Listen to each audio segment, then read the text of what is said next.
पानी का मटका, हंडा, भले तुम्हारे घर में नल से पानी आ रहा हो, आरओ का पानी आ रहा हो, तुमने आरओ लगा रखा हो, और उसके नीचे एक छोटा सा हंडा, मटका, कुछ भी छोटा सा घड़ा, कुछ भी रखना जरूर चाहिए। रसोई घर में भले इतना बड़ा हंडा रखो, मटका रखो, घड़ा रखो, कलश रखो, पर रखना जरूर चाहिए। क्यों? उसमें पितरों का स्थान होता है। तो घर में, रसोई घर में कभी परिवार में किचकिच नहीं होती, क्लेश नहीं होता। अगर हंडा भरा हुआ है, हंडा खाली होते होते जब सुबह के समय पर पानी थोड़ा रह जाता है, उस घर में जहां हंडा आधे से ज्यादा खाली हो जाता है, शास्त्र कहता है, भविष्य पुराण कहती है, जहां पानी का हंडा आधे से ज्यादा खाली हो गया, समझ लेना दूसरे दिन रसोई घर में क्लेश जरूर होगा, यह पक्का। इसलिए हंडे की सीमितता देखी जाती है। मटके को, हंडे को, कलश को आधे से ज्यादा भरकर रखा होना चाहिए। भले आधे तक भरा रहे, पर आधे से नीचे नहीं। उस घर में अब माताएं पूछती हैं, पंडित जी हमारे घर में बहुत क्लेश है, हमारी बहू सुनती नहीं, बहू के हमारी सास नहीं सुनती। क्लेश हो कहां से रहा है? जब तुम लड़की पसंद करके आई, उसका पांव देख के आई, 25 बार फोटो देखा, अपनी रकम तोड़वा तोड़वा के बहू को सोने की रकम चढ़वा दी, खुद ने अच्छी साड़ी नहीं पहनी, 10-10 हजार का सूट चढ़ा दिया, चुन्नी बेस, डब्बा दिया तैयार होने का, चप्पल दी नाप की, चूड़ी का नाप मंगवाया, इतना प्रेम, और घर पे आके जगदम्बा हो गई। कारण क्या है? इतना क्लेश कहां से आ गया? जब तुमने पसंद करी, तुमने देखी, लड़की वालों ने यहां देखा, लड़के वालों ने वहां देखा, जब एक दूसरे को देख के सब बात हुई है, संबंध हुआ, रात रात भर बात चली, फिर क्या हो गया?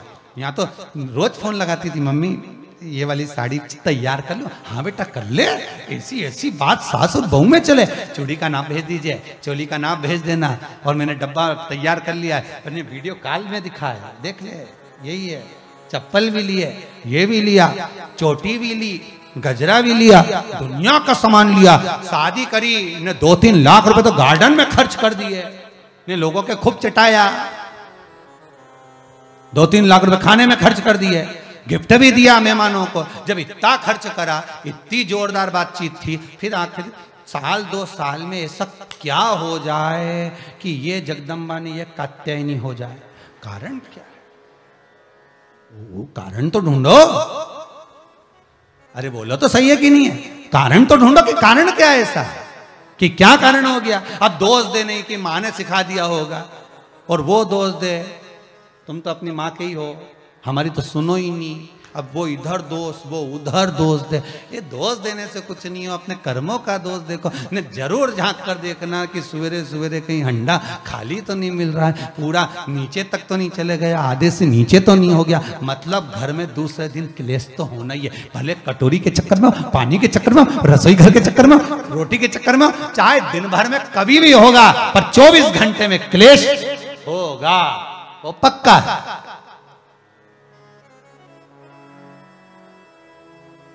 थोड़ा भरा। क्यों भर कर रखा जाता है मटका? क्यों भर कर रखते हैं हंडा? क्यों कहा जाता है कि जिस समय वास्तु पूजन होता है, पितरों के लिए पूजन करी जाती है, तो हंडा भरा जाता है, नया कोरा मटका, नया हंडा वास्तु पूजन में भरा जाता है। क्यों? और जब पंडित जी सिर पे मंगवाते हैं, नारी भर कर लाती है, गृह प्रवेश होता है, भरा हुआ मटका, खाली नहीं, भरा। और जब भरवाते तो इतना भरवाते कि उसका पानी उंडेलना चाहिए, वास्तु पूजन का नियम है। जिस समय मटके को भरकर लेके आते हैं घर के अंदर, कलश भरकर लेके आते हैं, वास्तु प्रवेश करते हैं, गृह प्रवेश करते हैं, तो मटका इतना भरा जाता है, उसका पानी बाहर ढुलना चाहिए। और जब लेकर आए तो झलकता हुआ पानी होना चाहिए। नारियल रखे, आम का पत्ता रखे, तो पानी गिरता रहे। पर माताएं तो अपने फैशन में नहीं, डेंटिंग पेंटिंग कराए तो पानी गिर जाए, तो वही नाराज हो जाए, बेचारा पंडित जी की हालत खराब कर कि तुमने इतना पानी क्यों भरा, कम नहीं भर सकता था हमारा पूरा। ये तो परंतु शास्त्र रीति क्या कर रही है, भविष्य पुराण क्या कर रही है, हमारी शास्त्र क्या कर रहे हैं कि पानी भरा हुआ जब चलता है, झलकता झलकता चले, घर में जब प्रवेश करे, तो भगवान से यही प्रार्थना रहती है कि लक्ष्मी ऐसी झलकती रहे, इतनी कृपा कर दे। पर लोग, पंडित जी भी कह दिया अच्छे कपड़े पहनी बेचारी ने, पिन मिन लगाई हो, बढ़िया जोरदार पल्लू मल्लू लिए, तो अब डब्बा मब्बा भर के तैयार कर टेंटिंग पेंटिंग कर, बाद जब पानी गिरे तो कहीं तो बेचार पंडित जी भी कहे थोड़ा खाली करो पंडित जी खाली करो। अब खाली करा, इतना भर दिया, अब वो मैंने आम का पत्ता नारियल सब धर दिया, और ना वो झलके ना कुछ झलके, क्योंकि इसका अहंकार इतना झलके तो कलश कहीं खाक झलके।